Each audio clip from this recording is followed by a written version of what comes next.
Hey, hello everyone and welcome to another episode of my F122 modded Myteam career mode, and I must start with an apology. It was supposed to be the Italian Grand Prix today, but the Italian and Austrian Grand Prix have both been affected by more file corruption, so I'm working to get to the bottom of it. I'm not the most technical person in the world, so I'm not exactly sure why these are happening, but yeah, my apologies for that. You didn't miss much in the Italian Grand Prix. We got yet another engine failure, and the Austrian Grand Prix were pretty quiet as well. We finished in P10, so we managed to score a point there. But yeah, just my apologies. I don't understand why this is happening, but yeah, I'll get to the bottom of it. Anyway, here's the standings going into this episode. We're still in P6 in the Constructors, 2 points ahead of Jaguar and 3 points ahead of Andretti, so that P6 is going to be tough to hold on to. We're P10 in the drivers. I expect Ricciardo will be overtaking us some point soon. We did, however, get a new teammate over the halfway point of the season. We signed Marino Sato. He has a little bit more experience than Nissani, and Nissani wanted 1.5 million, and I was not prepared to pay that for him, so Sato I think cost us 800,000. And I was more than happy to pay that. So we'll see how he goes on in this second half of the season. We now have quality control on the aerodynamics and powertrain department, which puts them up to Spec 1. But for the aerodynamics, for some reason, it hasn't unlocked the next set of upgrades. It's done it on the powertrain side of things, but not on the aerodynamics. So I don't know if there's a game bug or maybe I've just done the wrong thing. I don't know. It's weird. I don't know why that's happened. But anyway, we're going to go ahead and purchase another tyre wear upgrade. It was quite an expensive one, but we had quite a few resource points. I don't think we're going to be able to afford anything else as we move on then. And yeah, I don't understand it. We have Spec 1 on the aero, but we can't get the Spec 1 upgrades, so weird. But anyway, we have a department event. And it's going to be one that's actually going to give us some resource points, so we might as well go ahead and get those. And after all the engine failures we've had, I'm going to go ahead and get some more upgrades on the durability side of things. I think we have 2 chassis upgrades pending and a powertrain upgrade pending anyway. So, and with those aerodynamic upgrades not being unlocked, there isn't much else we can do, so yeah, we continue on. We've got 2 upgrades pending, that power upgrade and a weight reduction upgrade, and they both fail, so now I'm absolutely kicking myself for spending those resource points, because we could have used them here to repurchase some of these failed upgrades, and I don't have enough, so that's very, very frustrating, but thankfully we have another department event, and for this one we get another 800 resource points, so this event really kind of coming to us rescue here, so we can now go ahead and repurchase those upgrades. They're obviously not going to come in for another 2 races now. I was hoping to get the engine power by the Bahrain Grand Prix. We could have really done with that, but yeah, we move forward then. A couple of department events happening, all that kind of stuff, and we move on then into the Hungarian Grand Prix. We do have one more department event in relation to a second driver. It's between awareness and racecraft, so it's probably not going to make much difference, but we go into the Hungarian Grand Prix then. And I was on a 2-stop strategy actually. I was trying something a bit audacious, but there wasn't much to show you because lap 11 and yet another engine failure. We've had 4 now this season. This Honda V6 power unit is really not working out for us, so yeah, that was less than ideal. But we're going to qualifying for the Bahrain Grand Prix then, the very next Grand Prix, at the end of Q1 as we normally do, and we're feeling quite good here because we got a lot of time on the delta. 1.3 seconds we made up, but it's still going to be a last place finish here at Bahrain, so really not ideal. But anyway, we have a message about some regulation changes coming next year, so we're going to have to think about saving our resource points now, so we won't be spending any more. And yeah, I was kind of dumbfounded as to where the pace was in that race, and well, this is probably why we're right at the bottom still of the performance comparison chart. So yeah, let's go into Sunday and see what happens. We're here again then at a circuit famous for its stunning visuals and thrilling battles for glory. Who will take the spotlight in the Bahrain Grand Prix today? Formula One returns to the desert today on this exceptional 3.36 mile circuit. 15 corners provide plenty of overtaking opportunities, and it could be a strategic race, this one, with Sakhir notorious for eating up the rear tyres.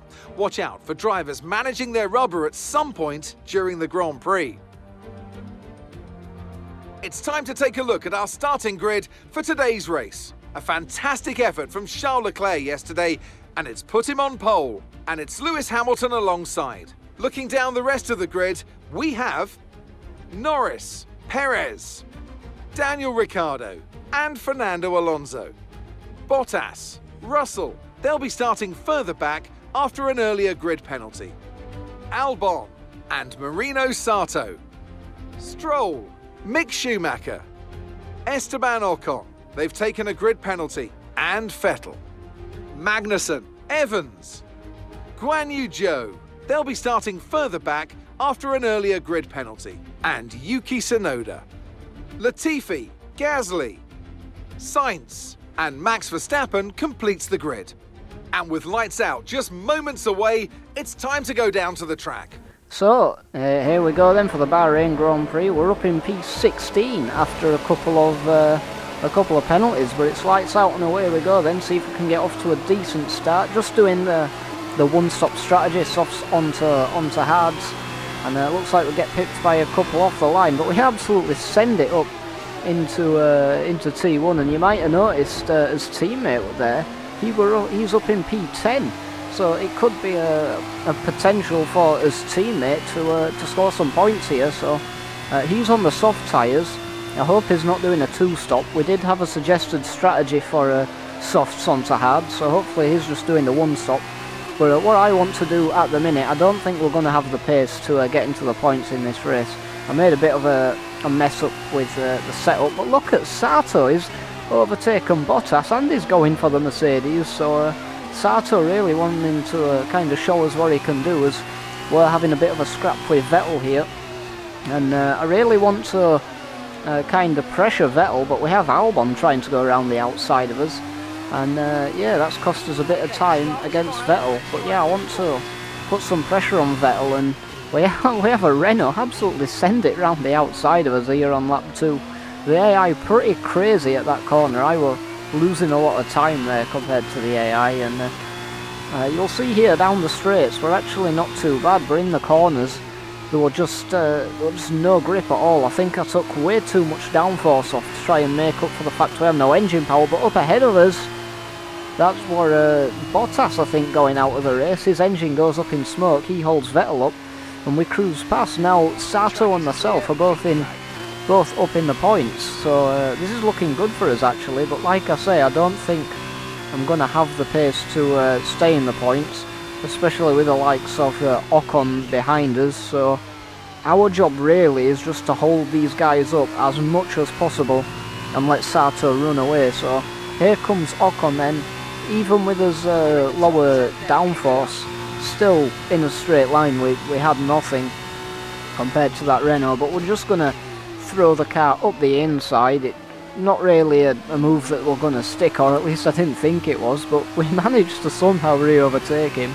And I'm just trying to annoy him, just trying to cost these guys as much time as possible so Sato can run away. He's got a 6-second gap already, so we'll see. We're not really close enough this time. A little lock-up from Ocon, but he parks it on the apex, and that's probably going to be Ocon gone now. But look at that, over 6.5 seconds our gap, so Ocon's got a 6-second gap to close down to Sato, and we're going to outrageously dive bomb him there, but again, that's just to cost him a little bit more time. But kind of shot myself in the foot now, because we've got Schumacher going side by side with us as we managed to get back round the outside of him. But Ocon's just bolted at this point. But even if Ocon does catch Sato, he'll still finish in P10, which is still a point, and we've got both Jaguar cars are actually behind us. But we move on to lap 6 then. Here's Verstappen, he's making his way back through the field, and I'm not sure how much we're going to be able to hold him up in the Red Bull as we come onto the start-finish straight. I imagine it's going to be a pretty slam-dunk overtake there, so not much we could do about that. My only hope now is that Verstappen and Ocon have an almighty scrap and hold each other up. So we'll see if anything comes of that. A little snap of oversteer there as, like I say, just took way too much downforce off the car, and it felt like an absolute dog round here. It really felt not good at all. But there's Sato coming into the pits. We're back up to P10. Obviously we've still got a pit stop to make ourselves.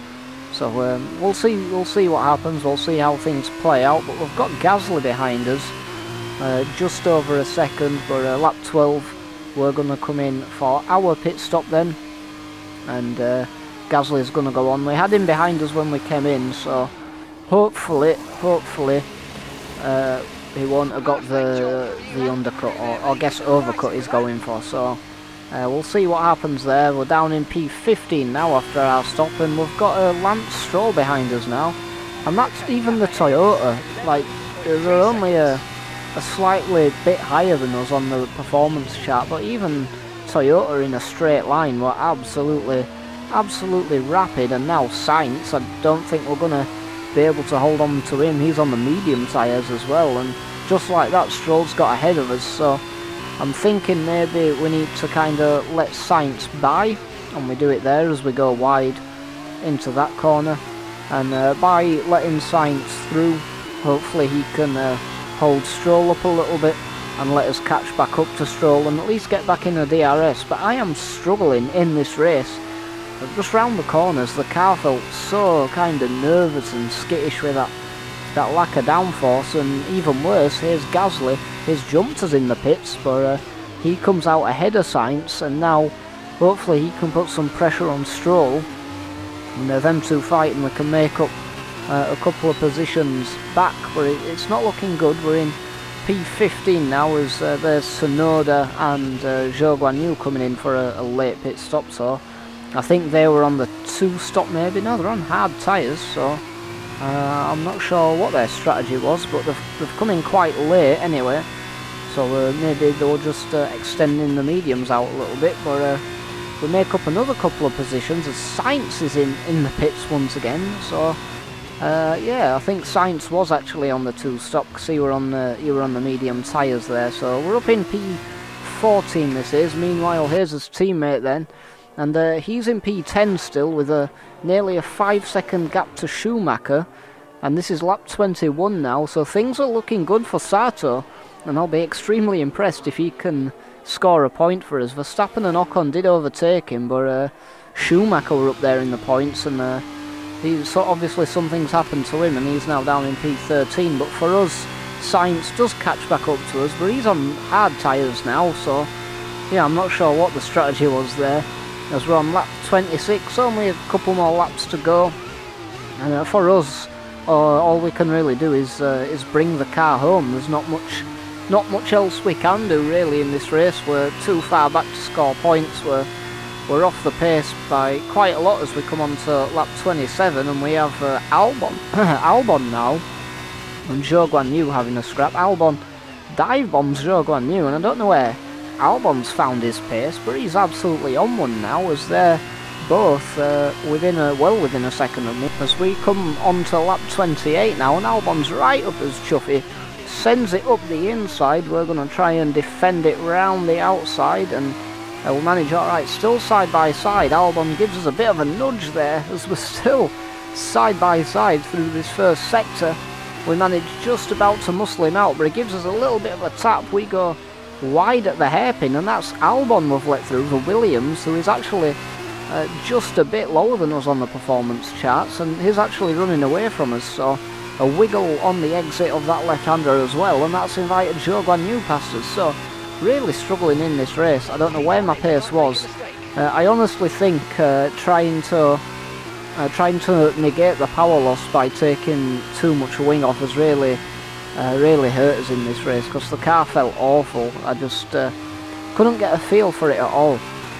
So down in P17 for us, as we're on lap 28 going into 29. We do have a bit of a run on Zhou Guanyu though, so we're going to try the move into the last corner, and we actually get it to stick, but it were a bit of a late move, but we do manage to get DRS. But even with the DRS open, Zhou Guanyu is going to overtake us. I think he gets DRS as well, maybe off of Albon, that is. But we go defensive. He's going to try a switch back, a little squirm on the rear end from us, but we managed to hold on just for now. But we come into this second DRS zone, and he's just going to cruise past. We're going to squeeze him in tight, go back to the racing line, try it round the outside.